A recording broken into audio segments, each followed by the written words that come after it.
Tuberculosis aviar.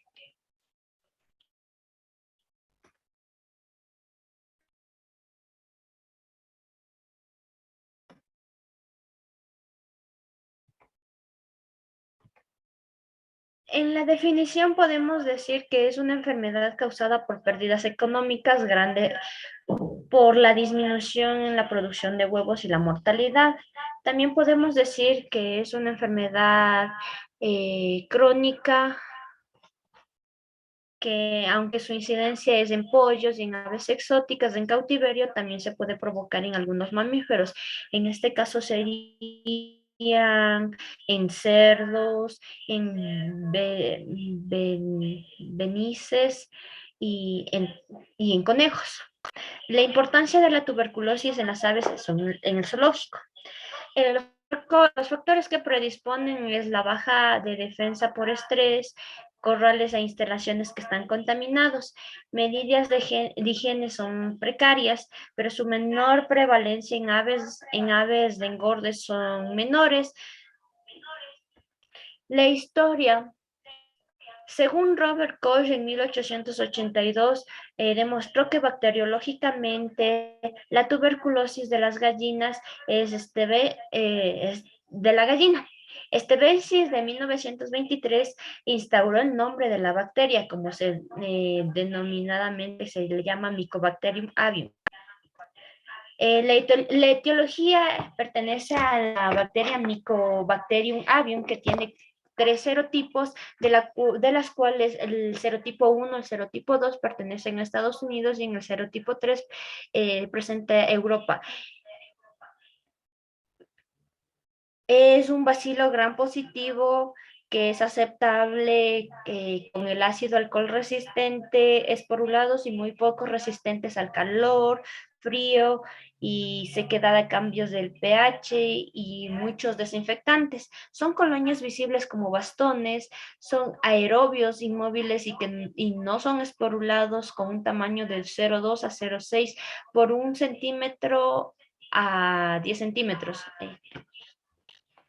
El periodo de transmisión, la transmisión que se provoca la tuberculosis aviar es por transmisión horizontal. La transmisión horizontal depende de estos factores, son galpones y fomites contaminados o al consumir agua o alimento contaminado, pero también puede ser una medida de contacto mediante el contacto de las heces.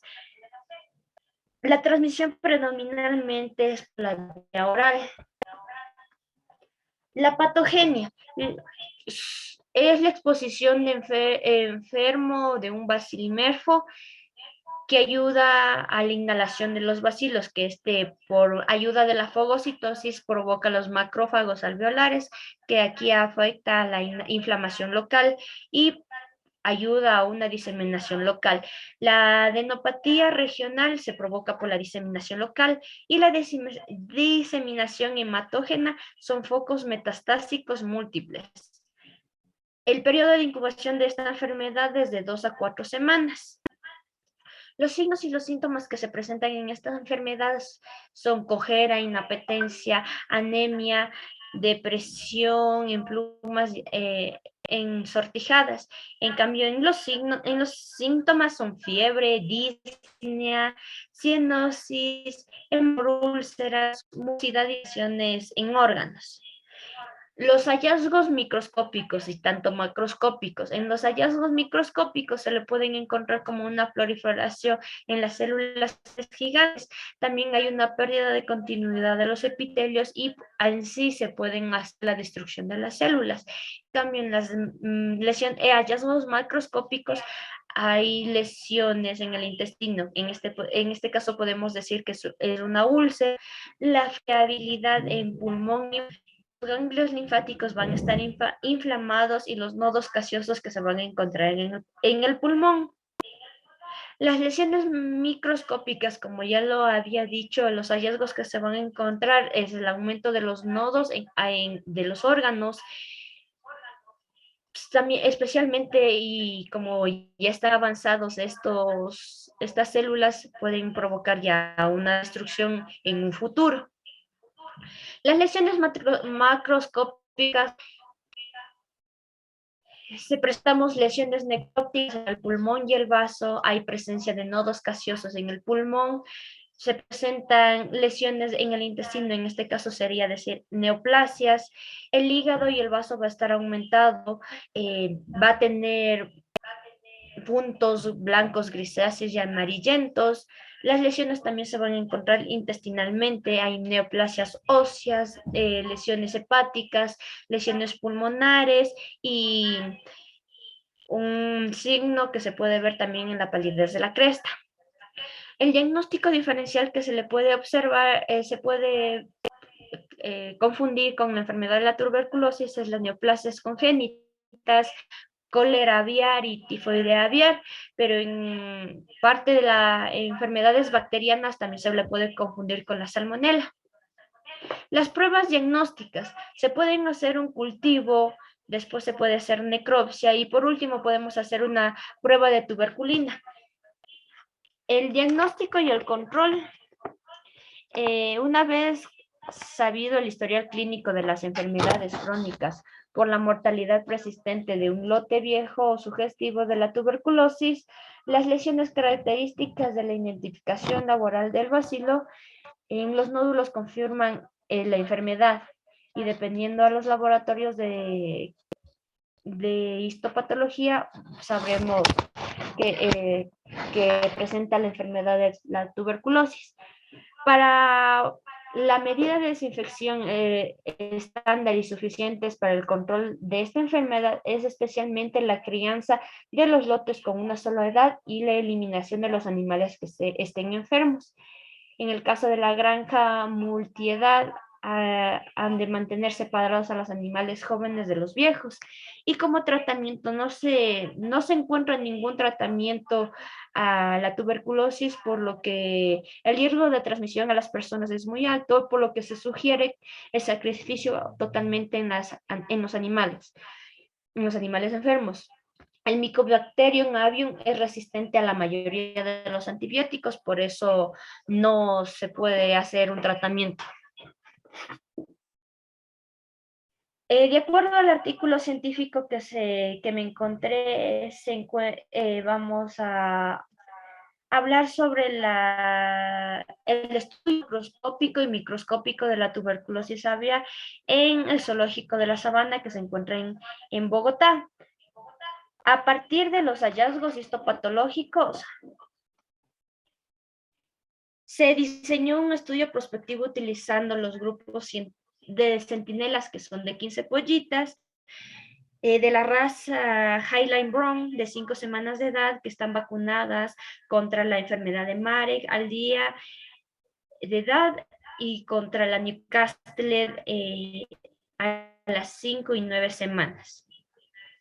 Se sacrificaron 5 pollitas al inicio del experimento, las cuales constituyeron un control del grupo de centinela sin que hubiesen ingresado al encierro de problemas y las restantes se ubicaron dentro del encierro de problemas en una jaula móvil sin piso. Después de las 46 semanas se observaron, se sacrificaron mediante el proceso de dosis de anestesia por eterol, ya para que no sea muy violenta el grado de lesión de las aves expuestas. Durante el primer plano anestésico, se tomaron muestras de sangre en la vena ulnar. Cuando se confirmó muerte mediante la técnica de reflejo pupilar, se procedió a realizar la necropsia, tomando muestras de diferentes órganos para determinar la presencia del grado de la lesión y cada una de las aves expuestas y no expuestas. Otro grupo denominado el control externo estuvo constituido por 102 aves.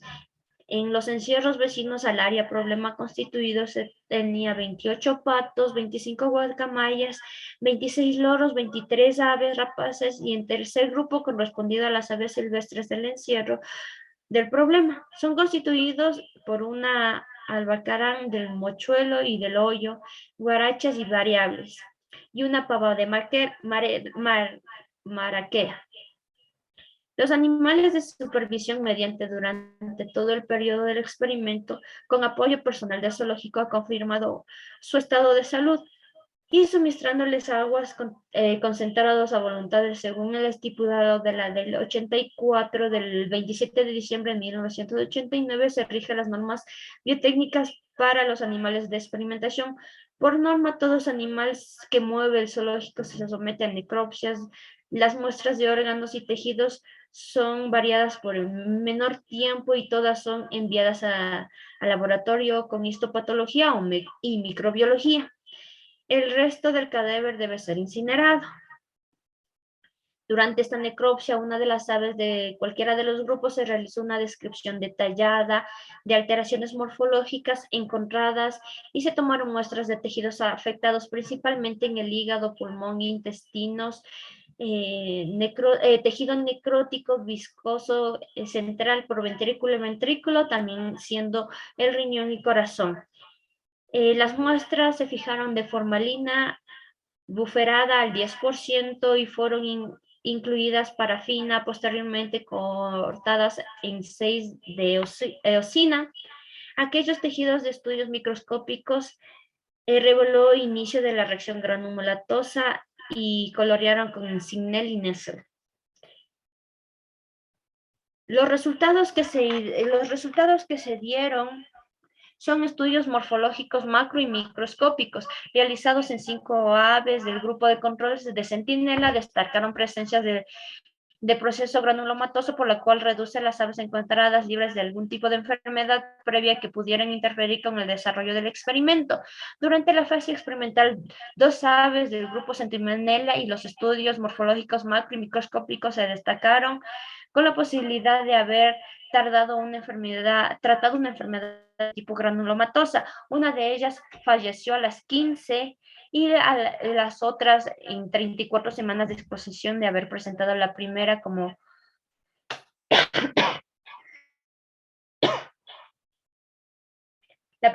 la única alteración macroscópica hemorrágica a nivel de los sacos aéreos posterior a la segunda peritonitis colaborado microscópicamente. De las 8 aves restantes del grupo centinela fueron sacrificadas a las 46 semanas. De la exposición se realizó una necropsia. Se encontró 2 lesiones discretas, como la peritonitis supurativa, la etiología no determinada como la enteritis, moderada origen del parasitario, y 4 alteraciones morfológicas macroscópicas consistentes en nódulos blanquecinos, amarillentos y pequeños, y discretos en tipo punta de alfiler, de 1 a 2 milímetros de diámetro y en la apariencia gaseosa. De estas 4 aves, 3 presentan este tipo de lesiones únicamente en el vaso, mientras que las otras presentaron en el hígado, pulmón e intestino, como se puede observar en la imagen número 1. Hay los nódulos puntiformes, blanquecinos en el hígado de las aves centinelas. Como otro factor, se puede decir que mandaron a histopatología también para hacer se observaron la tuberculosis en el hígado del ave de la centinela, que se encuentra granulomatosa, y por último se fueron a hacer exámenes microscópicos en la cual dice que los bacilos son ácido alcohol resistentes, aparte de la periferia granulomatosa con la figura de acá arriba. Y como resultados y conclusiones dice que en este estudio se localizaron las lesiones del hígado, tracto gastroentérico, la cavidad abdominal, vaso que se puede considerar de infección. Tuvo como puerta de entrada como viada digestiva, después seguida del linfa de hematógena, desarrollándose en el hígado y vaso de nódulos blanquecinos, muy pequeños, en menos de 1 milímetro de diámetro, y después de exposición de 46 semanas. Está considerado muy importante ya que hubo una proporción significativa en animales de muchos grupos de centinela, reactores positivos en la prueba de tuberculina, en los cuales no se detectaron lesiones porque en el momento de la necropsia muy incipientes y fueron detectables en el caso de los estudios histopatológicos. También hay las diferentes lesiones encontradas en los animales muertos del zoológico. Durante el periodo de estudio están de acuerdo con las lesiones reportadas en las aves silvestres de cautiverio. Los resultados se pueden confirmar que murieron en el encierro contaminado de los suelos, constituyendo la mayor fuente de infección para las aves susceptibles. Si se considera que las aves inicialmente murieron por encierro, las tinguas y posiblemente fueron la infección para otros animales que llegaron al encierro a la misma época. La pava de mareca, la alcabán, la guaracha y el mochuelo. Están